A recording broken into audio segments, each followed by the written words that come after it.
Welcome to Sanjeevani, United Against Cancer, one of Network 18's marquee campaigns in partnership with Federal Bank Hormus Memorial Foundation. India is on the brink of a cancer crisis with nearly 70% of the cases detected at an advanced stage. That's why our mission is urgent, to shift the conversation from fear and fatalism to awareness, early detection, and timely action. But tackling cancer isn't just about detection and treatment. It's also about breaking myths, fighting misinformation, and empowering people with the right knowledge. Hence, we're glad to be joined by someone who's made it his mission to simplify science and, more importantly, debunk health myths. Let's welcome Dr. Manan Mora. Manan, thank you so much for joining in, and you've made your life's mission to debunk myths. If there is one thing that has the most amount of myths right now in the country, it wouldn't be untrue to believe that cancer is one of them. You speak to anyone, इससे cancer हो जाएगा, या cancer इससे cure हो जाएगा, या something or the other around cancer, the big C. Everyone's scared, but there is a lot of fear mongering as well. Absolutely, yes. Thank you so much for having me. Firstly, super happy to be on this platform and discuss such an important topic. We're currently just addressing probably urban India that still has some level of awareness about it. But when we speak about rural India and the actual masses, they're extremely scared of the C word, like you mentioned, and they're constantly in fear and think so many things that they've been told, in their villages, in their towns, that they believe to actually be true. For example, I've actually worked on the rural side of India, and whenever you bring up the word, they actually think, yes, हमारे गांव में किसी को cancer है, हम उससे मिलते भी नहीं है. So they actually think that it's probably contagious by touch even. They don't even have that level of, basic awareness. They actually feel that cancer can spread, in that particular way. Another thing that they, very commonly believe is that in case someone is diagnosed with cancer, their death is certain. That's the other thing they, think that, oh, cancer hua hai, usko kitna time hai, like how long do they have to live? So that's another misconception, that they have. So there's so many more, like this, even when it comes to actually telling people to get screened and, get aware about the possibility that it can happen to anyone. They feel, oh, but mere paas to abhi kuch nahi, I have no symptom, I'm not in any pain, I don't have any other, discomfort, and they don't understand that, the abnormal cells, which are the cancerous cells, could actually be growing in their body silently as well. So various things, lots there to get people aware about cancer and the prevention side of things. Let's talk about two extremes of this fear that we have around cancer. One part is that if someone, God forbid, has the C word or has symptoms of the C word or has an inclination, they get very, very scared. On the other, they're absolutely blasé about that, right? So in urban India, a small lesion, which may not even be cancerous, brings fear psychosis. And say some parts of the country where there is so much ignorance that something that deserves attention is not given that attention. With your experience on ground and obviously with the kind of queries that you get online, if we had to just, break down three biggest myths across all the buckets of cancer that you have so far and just say that this is not true, what would those three be? So the first one, like I already mentioned, is that the fact that people think cancer is contagious. So that's obviously not true. It's not contagious at all. There's a lot of genetic components, environmental components. There's infections that can lead to it. Variety of other things when it comes to lifestyle, poor diet, you have smoking, alcohol, obesity, all these things can lead to it. So it's definitely not contagious. There's a lot of other factors that we need to look at. Second is those who are diagnosed, they somehow feel that chemotherapy will only have side effects. So that's another myth that a lot of people have, that chemotherapy is not useful, it only has side effects. Absolutely not true. We're getting excellent results with, medical management and chemotherapy for cancer patients.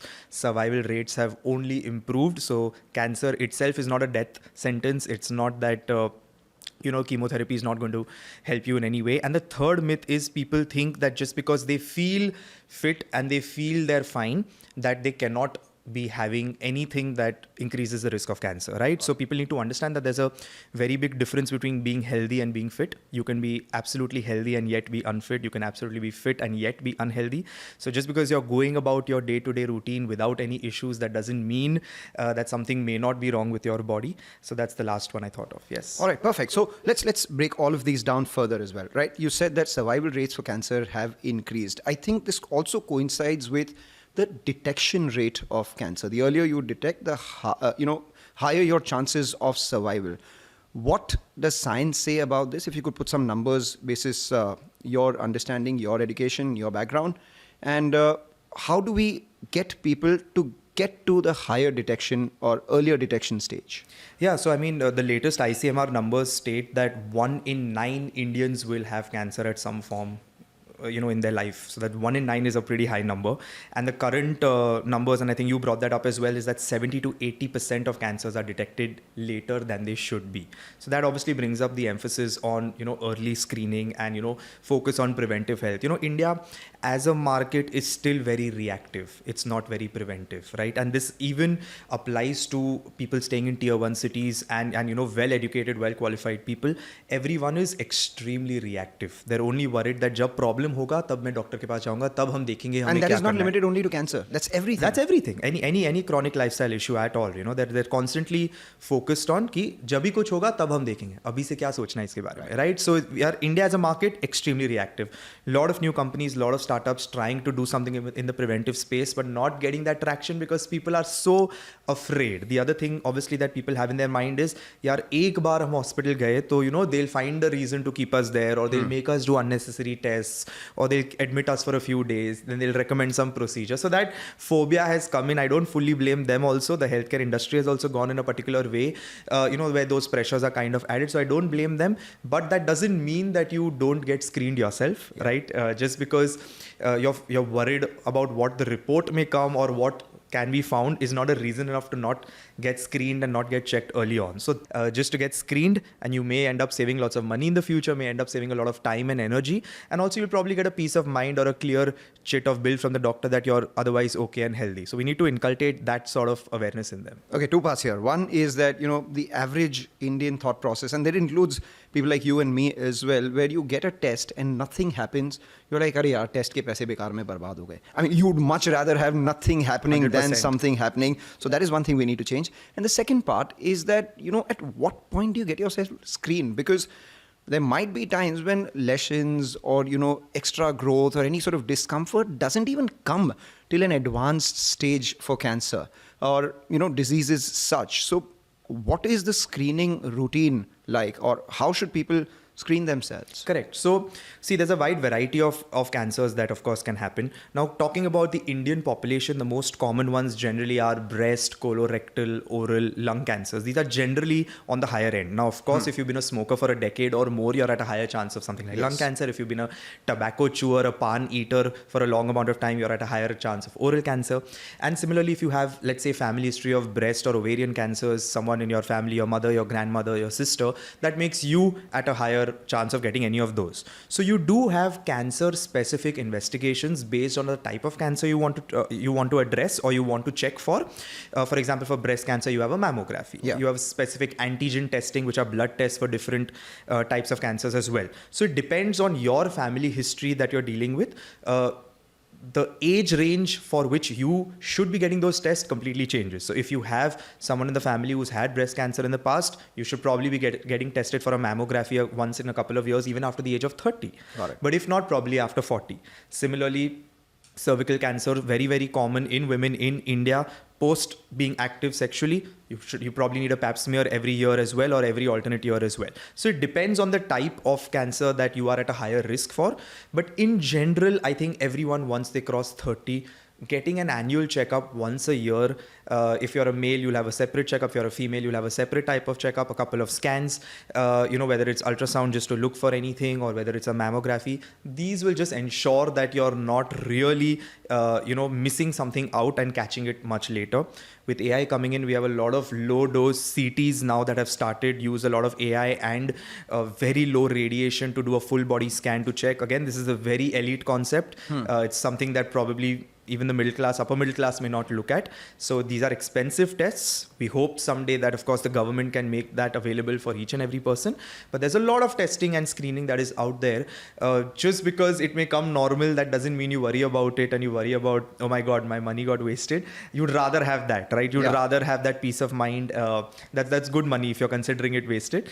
But that's a very small investment. You'd rather just make that investment and get the clear chit. So there are a bunch of people who, ostracize people who who have been detected with cancer, like you said, in the rural areas, etc., they think that it is contagious, all of that, they're actually deemed to be very unfit for society. That's not a nice thing at all. So for the ones who've been detected with cancer, what do you think would be the list of do's and don'ts for both the patients, but more importantly, the ecosystem around them?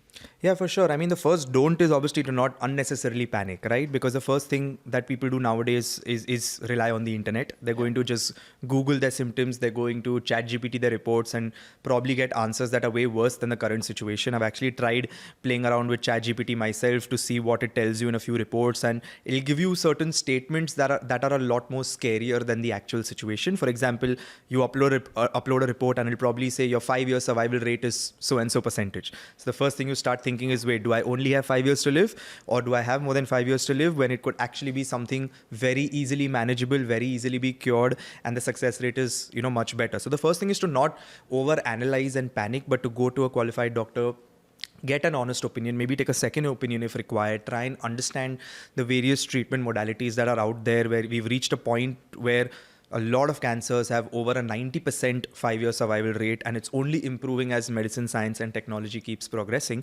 So the idea is not to obviously, give up or think that, oh my God, this is the end of it. You obviously need trusted family members with you who can actually support you, actually be part of the journey, who can actually keep you calm and, understand what you're going through, because that support system is going to be very, very, important through that journey as well. Could you throw some light a little on the decision paralysis that happens once the detection is done? Like you said, you take an opinion, you take a second opinion.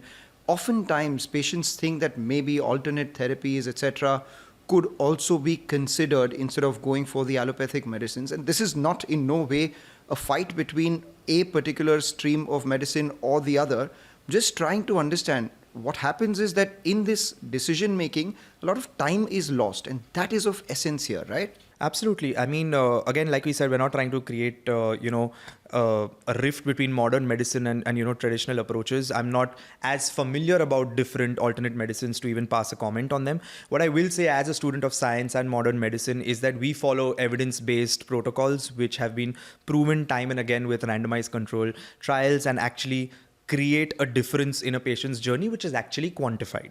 This may not be true for all the other alternate therapies, which is why it is of utmost importance that you go to the scientific and proven approach first.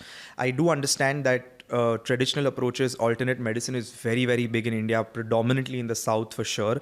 And they do promise miracle cures. They do promise treatments for different types of cancers. Even how effective they are is something an individual will have to, take a call themselves. What I will definitely suggest is whatever decision a patient or their family takes eventually is their decision, but don't shun out modern medicine or say that let me try ABC before going there, because there's umpteen cases every year that are reported where if you had come 6 months before, if you had come 10 months before, and you did know that you needed that treatment, you just decided to go to a modern medicine doctor or an oncologist last, you thought of trying everything else before that. But to be fair to them, they also have no options, because there aren't many doctors specializing in a lot of cancers as well. Yes, Indians have some of the best cancer facilities as compared to the world, but they're just not enough.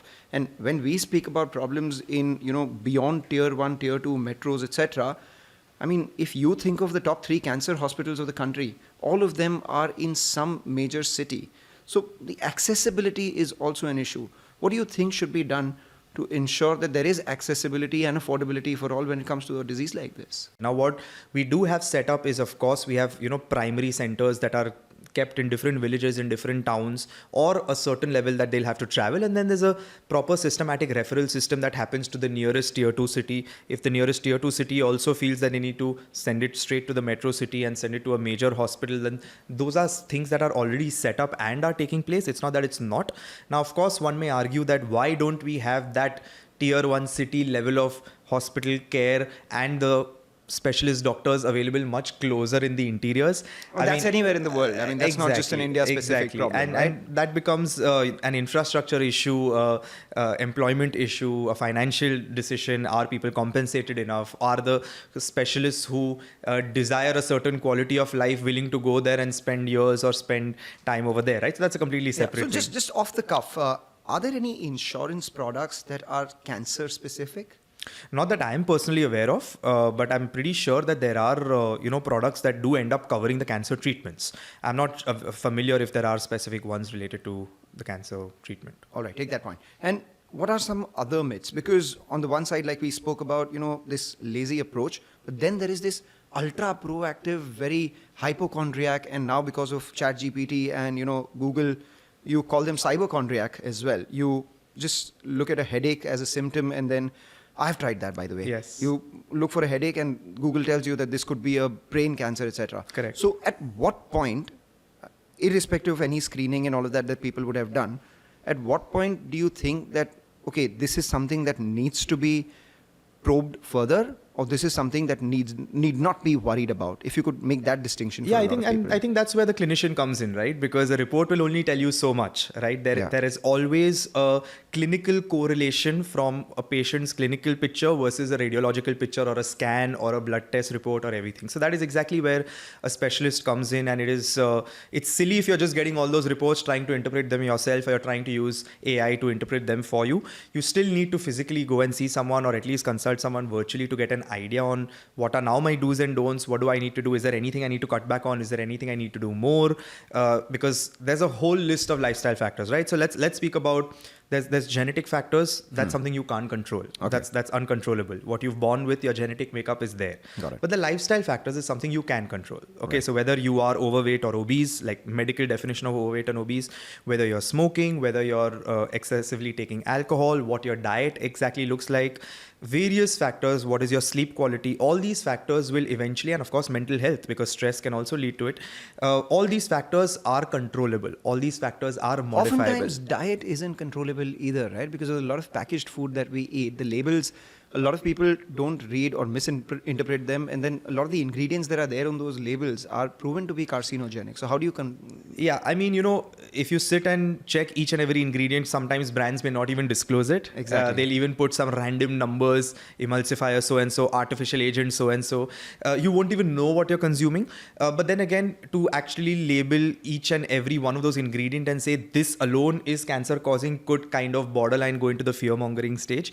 It all depends on the quantity, right? So if you're going to just pinpoint one particular ingredient of one particular packaged food and say that I read some studies somewhere that this causes cancer, that's probably painting it in an extremely bad light. There's a lot more things we'd rather focus on than worry about that. short point, everything in moderation? Everything, I mean, definitely not alcohol and smoking. Yeah. No. I wouldn't say everything. Packaged food, yeah. I wouldn't say everything in moderation.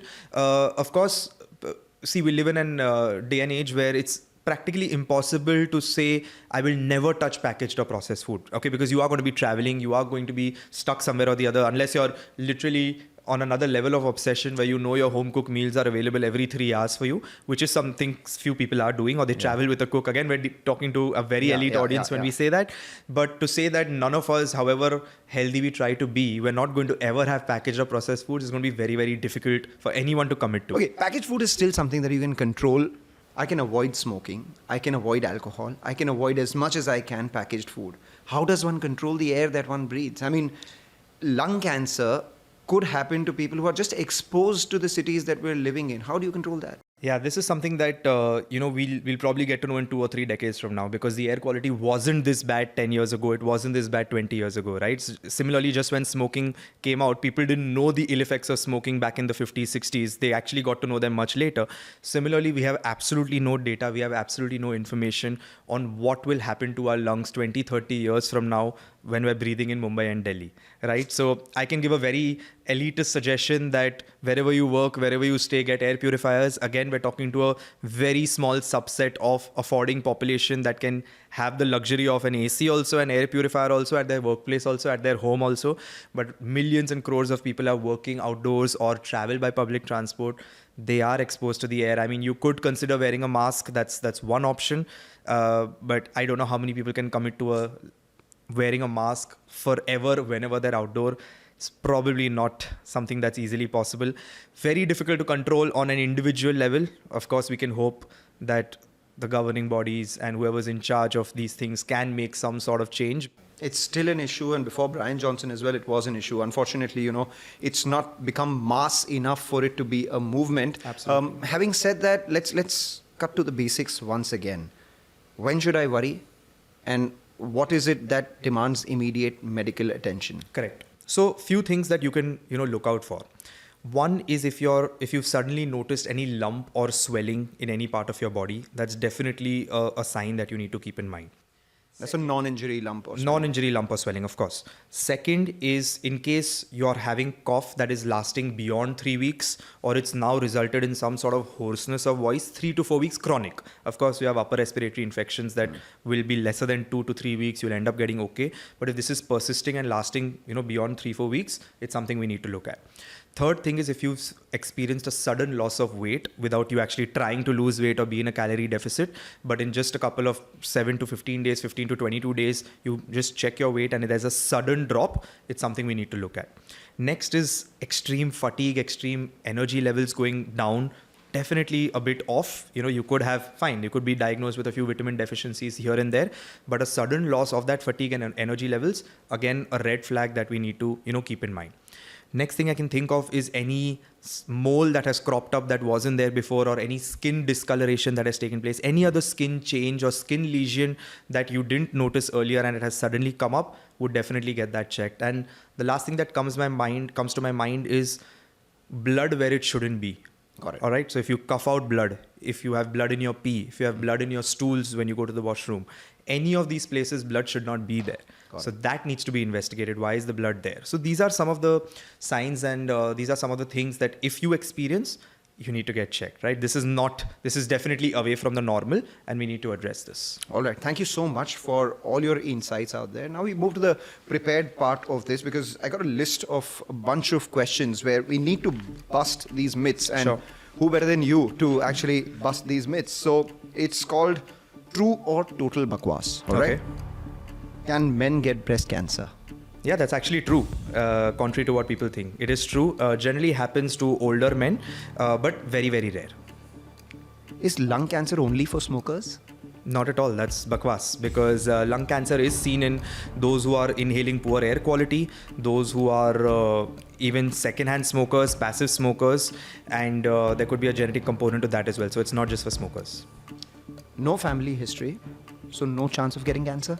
No, bakwas. I'm sure whoever got cancer first did not have a family history as well. It started in their lineage. So absolutely, there are family history increases your chances. But if you have no family history, doesn't mean that you will never get cancer or you cannot get cancer. A lot of people do believe that if you get tested for cancer, or if you take a lump out, or if you mess with whatever is there, it can actually accelerate the spread of cancer. Is that true?